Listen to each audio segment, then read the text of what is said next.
I don't need a man who can't get on a horse without help.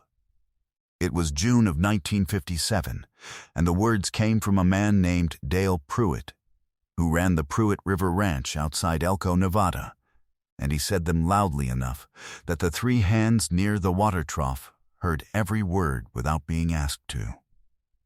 The yard had gone quiet, the way yards go quiet when someone with authority decides to use it as a lesson. The dust from the morning's work was still in the air. The man he was talking to was named Gus Holden. He was 63 years old, and he was standing with one hand on the corral rail, not for balance, just the way a man stands who has been near rails and horses his whole life and finds the posture natural. He did not look at the hands by the trough. He looked against the far side of the barn, half in shadow. A man in a dark canvas jacket with his hat pushed back an inch was watching the whole thing over the rim of a tin cup. Here is the story. Gus Holden had been working cattle in Nevada and eastern Oregon since 1921. 36 years. He had started at 16, the summer his father's small farm outside Winnemucca dried up, and there was nothing left to stay for. And he had ridden out to the Mackay spread east of town with a bedroll and a good rope, and asked for work. The foreman had looked him over for about 4 seconds and pointed at the bunkhouse. He was not a large man. He had never been large. He was compact and dry, and he moved the way men move who have spent their lives outdoors reading ground and weather efficiently, without waste, with the particular unhurried precision that takes most men 20 years to learn, and some men never do. He could read a herd from horseback at a quarter mile. He could work a rope in conditions that made younger men quit.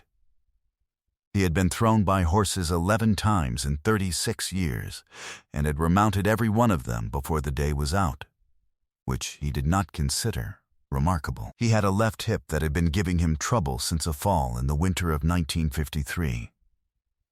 He did not complain about it. He had learned to favor it on cold mornings, to take an extra moment getting into the saddle, to let the joint warm before he asked it for too much. The men who worked alongside him either didn't notice or didn't mention it.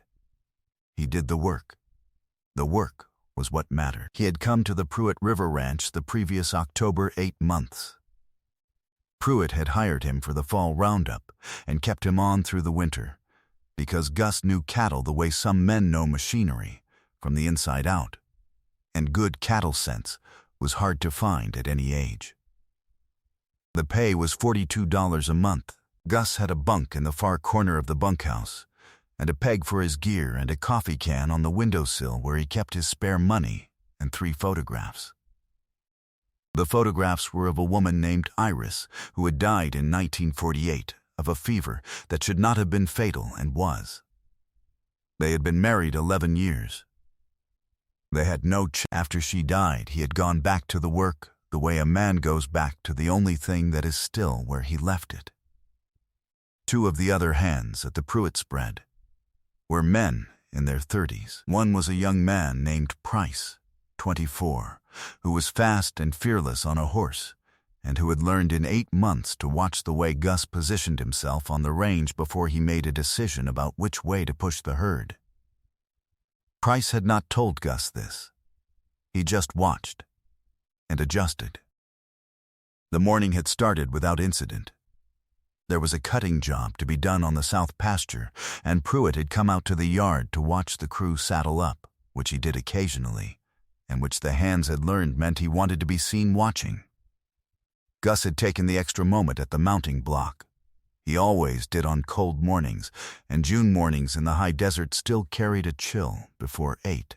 He got up cleanly, settled, touched the horse into position without any fuss.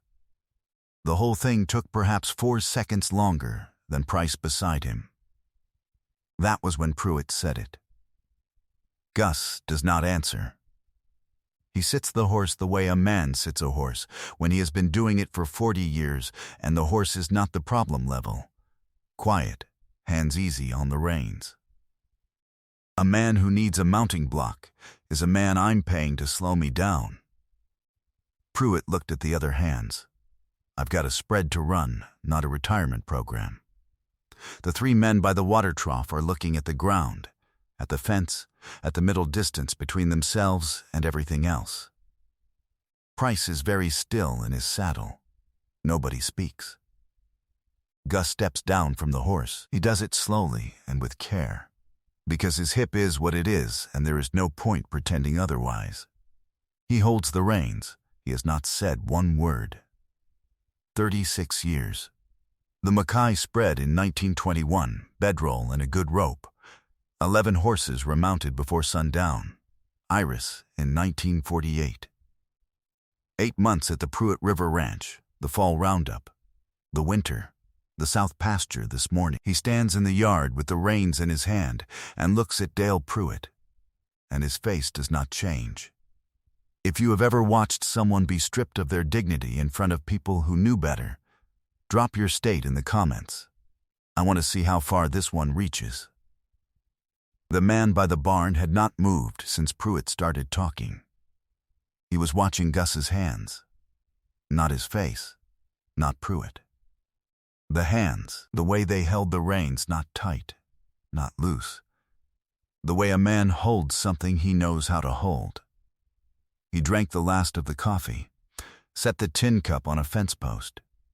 He came around the side of the barn the way a man comes around a corner when he has been still long enough and is done being still. Not fast, not slow. He crossed the yard with his hands in his jacket pockets and stopped a few feet from Gus Holden, between Gus and Pruitt, and he looked at the horse first, the way a man looks at a horse before he looks at the people around it. Then he turned to Gus. "How long does it take you to work a rope in the dark?" he said. Not a challenge. A question from a man who actually wanted the answer. Gus said, "Depends on the rope." The man in the canvas jacket almost smiled. He looked at Pruitt then, briefly, the way a man looks at a piece of furniture he has decided not to move. Then back to Gus. "I'm shooting a picture outside Reno next month," he said.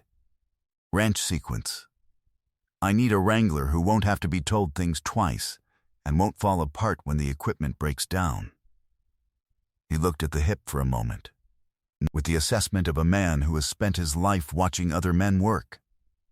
"I don't care how long it takes you to get on a horse. I care what you do once you're up." Gus looked at him. There was a long moment. The horse shifted and settled. "What's the pay?" Gus said. The man told him. It was $140 a month. Gus handed the reins to Price without looking at him. He walked to the bunkhouse to get his gear. Dale Pruitt said something after Gus went inside.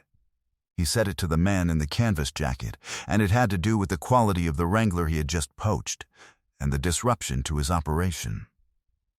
The man in the canvas jacket listened to all of it, without expression. Then he said, "You'll find someone." He walked to his truck at the gate, the three hands by the water trough. One of them, a man named Colfax, who had worked the Pruitt spread for 4 years, recognized him then, standing at the gate, and said the name under his breath. Nobody repeated it. Gus Holden worked the Reno picture in July and August of 1957. He worked 17 days of principal shooting, managed 4 horses across 3 days, and on the 14th day repaired a wrangling rig mid-shoot with a piece of wire and a leather punch when the equipment truck was 2 hours out. The director, who had not known who he was before the job started, asked at the end of the shoot if Gus was available for the next picture.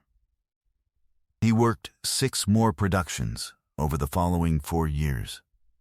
He never lived in Los Angeles. He kept a room in a boarding house in Reno between jobs, and when there were no jobs he hired out to ranches the way he always had, because the work was honest and he knew how to do it. He retired in 1964 at 70 years old. He moved to a small house in Winnemucca, 12 miles from the farm where he had grown up, which had long since become someone else's land. He kept 1 horse. He rode it every morning for 11 years, out across the high desert before the sun was fully up, the way he had ridden every morning since 1921, without an audience and without needing one. When he could no longer ride, he sat on the fence and watched the horse in the pasture instead, which he said was nearly as good. Price, the young hand who had spent 8 months watching which way Gus looked before pushing the herd, left the Pruitt spread in the fall of 1957. He ran his own outfit in Elko County by 1965, 2,200 acres of cattle range. He ran it for 30 years.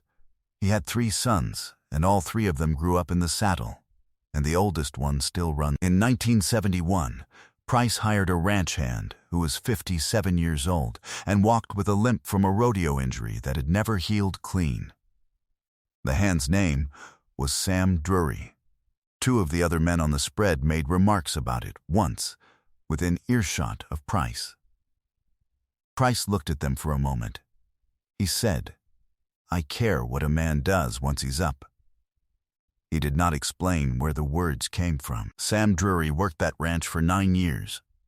Gus Holden died in 1979. The woman who ran the Winnemucca boarding house he had stayed at between jobs found, in his room, a tin coffee can on the windowsill. Inside it, $340 in folded bills, the 3 photographs of Iris, and a pay stub from a production company in Burbank, dated August 1957, folded in half and worn soft at the crease. She didn't know what the stub meant. She put it back in the can. It is still there, somewhere in Nevada, in a box that belonged to a man most rooms had decided not to see, in the same light that falls on the high desert every morning and does not make distinctions. John Wayne never spoke of that morning outside Elko.